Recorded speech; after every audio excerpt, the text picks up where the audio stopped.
Assalamualaikum warahmatullahi wabarakatuh. Subhanallah, walhamdulillah, wala ilaha illallah, wallahu akbar, la hawla wala quwata illa billahil aliyil azim. Selamat berjumpa kembali dengan akun YouTube channel Latikatan yang akan membahas tentang keesaan Allah, kuasa Allah, kasih sayang Allah, ridha Allah, yang akan membahas tentang rahasia Allah, kitab-kitab tersembunyi, kitab-kitab terdahulu, kitab-kitab tentang rahasia Allah, kejahiran Allah, kemuliaan Allah. Di sini kita tidak ada guru, tidak ada murid, hanya berbagi pengalaman saja, benar pakai salah buang. Hendaknya kalau memutar video ini diulang-ulang supaya lebih paham, lebih mengerti, agar tidak tersesat jalan.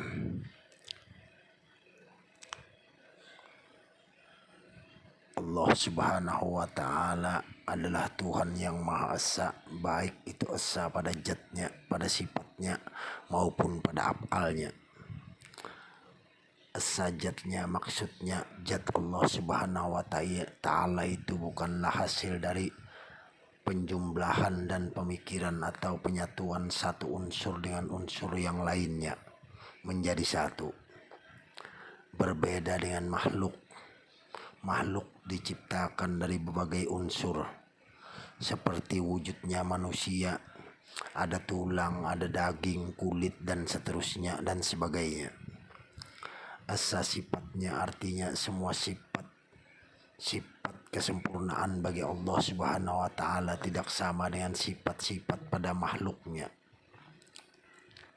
Asa perbuatannya berarti perbuatan Allah subhanahu wa ta'ala berbuat sesuatu tidak dicampuri oleh perbuatan makhluk apapun dan tanpa membutuhkan proses atau tenggang waktu apapun.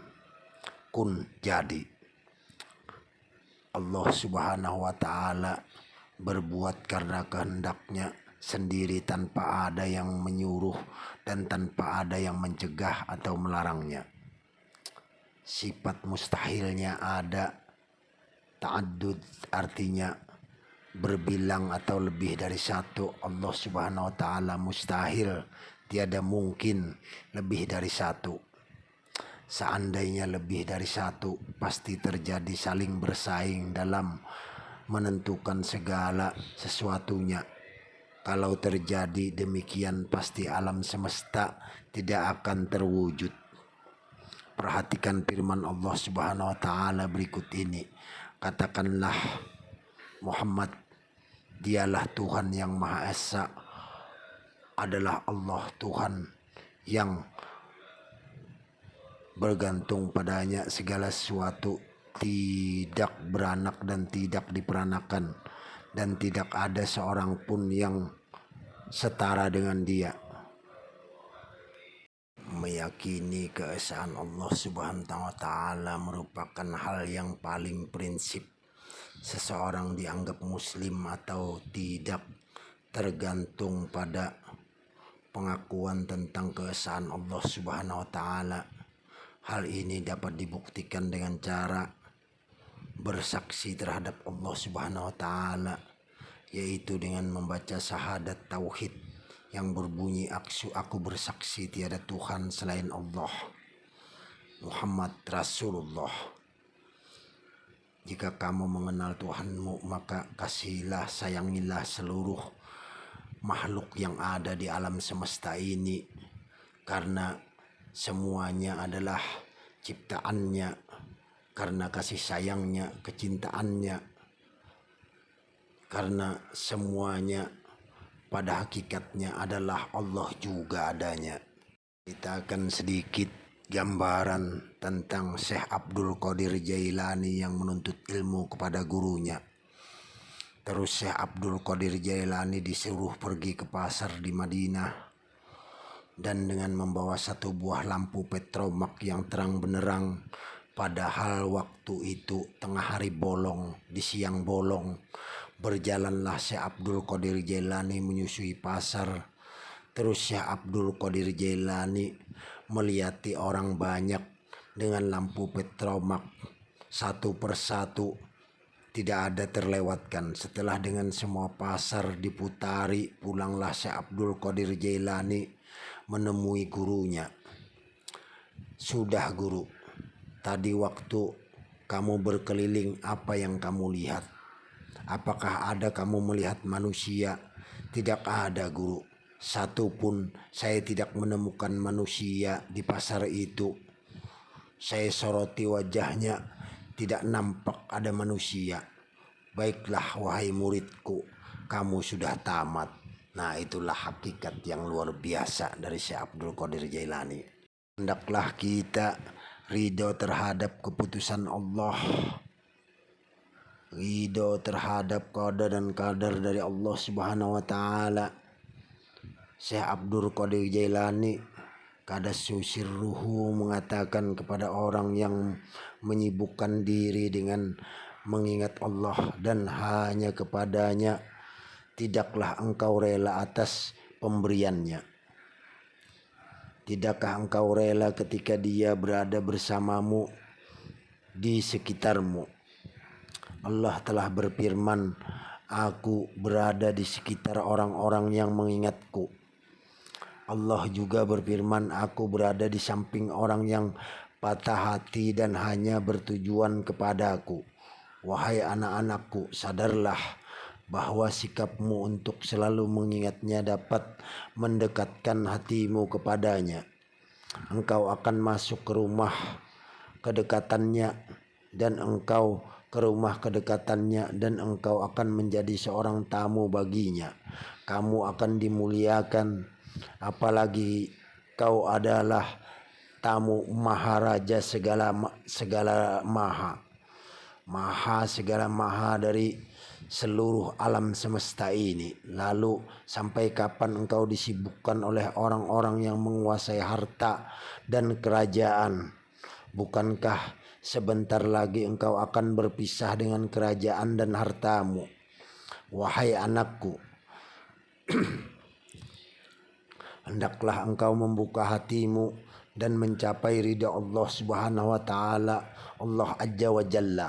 Sebab jika dia ridho kepadamu, niscaya dia akan mencintaimu, menyayangimu, mengasihimu sampai ila yaumil qiyamah. Tak perlu engkau bersusah hati karena rezeki dalam hatimu niscaya akan datang padamu.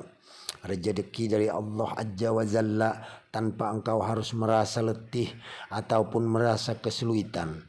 Maka singkirkanlah berbagai tujuan dari dalam hatimu dan jadikanlah hanya satu tujuan saja, yakni Allah Azza wa Jalla. Tujuanmu hanya satu tunggal, yaitu menuju kehadirat Allah Subhanahu wa taala.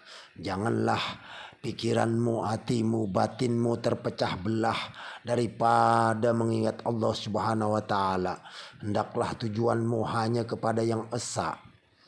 Jika engkau telah melakukan itu, maka akan terpenuhilah bagimu tujuan. Jika tujuanmu adalah dunia, maka engkau akan bersamanya. Jika tujuanmu akhirat, maka engkau akan bersamanya. Sementara jika tujuanmu adalah Allah Azza wa Jalla, maka engkau akan bersamanya fid dunya wal akhirat. Sekian dari saya, salah hilap mohon maaf. Apabila ada kesalahan, ada kehilapan, mohon dimaafkan. Apabila kata-kata saya kurang berkenan, kurang Anda pahami, saya mohon maaf, minta halal, minta ridho fid dunya wal akhirat. Di sini kita hanya sekedar berbagi pengalaman, berbagi pendapat, benar pakai salah buang. Di sini tujuan kita menciptakan YouTube channel Latikatan ini hanya sekedar untuk saling mengasihi, menyayangi satu dengan yang lainnya.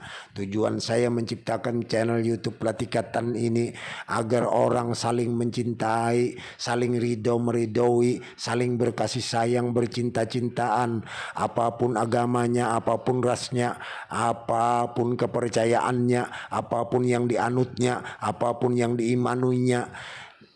Semoga kita selalu mengasihi, menyayangi kepada sesama kita. Jadi intinya kita saling berkasih sayang, saling bercinta-cintaan satu dengan yang lainnya. Janganlah kita tidak mencintai kepada sesama, kepada semua makhluk yang ada di alam semesta ini. Kalau kita sudah sampai kepada cinta mahabbah kepada seluruh alam semesta, maka Allah Ta'ala akan ridho kepada kita. Maka hidup kita akan tentram, akan damai, pikiran kita akan selalu gembira, tujuan kita akan selalu terkabul, kehendak kita akan selalu terkabul. Dan semua keenakan fid dunia wal akhirat akan kita rasakan. Semoga konten ini selalu membawa manfaat, membawa berkah, membuka pikiran Anda, membuka batin Anda, membuka hati Anda dari berkasih sayang, bercinta-cintaan. Semoga Anda selalu ridho kepada apapun kehendak Allah, apapun keputusan Allah, apapun keputusan yang ada di alam semesta ini. Ridholah kita kepada apapun yang terjadi kepada diri kita. Sekian dari saya, Al-Fakir, NKRI harga mati. Cintailah negara kita tercinta Indonesia ini. Wassalam dari saya, Al-Fakir. Salah hilap mohon maaf. Wabillahi taufiq wal hidayah. Assalamualaikum warahmatullahi wabarakatuh.